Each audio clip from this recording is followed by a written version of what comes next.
Greetings. In a recent Twitter update, it stated that it is removing text message two-factor authentication for accounts that are not verified, blue ticked.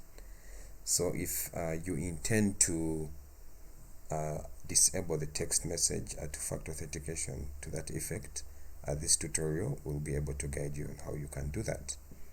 So after you sign into your Twitter account, you come here and click on more, and then you come under settings and support, and then you come here to settings and privacy.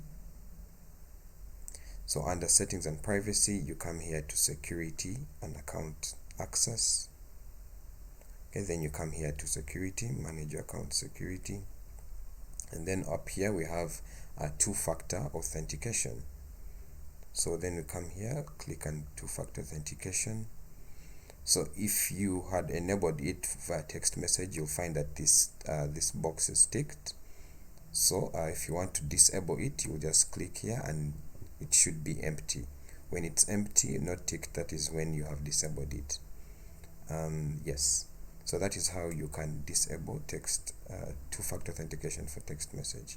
In case you are Twitter Blue verified, you don't need to do this because this has been reserved for accounts of that nature. Thank you.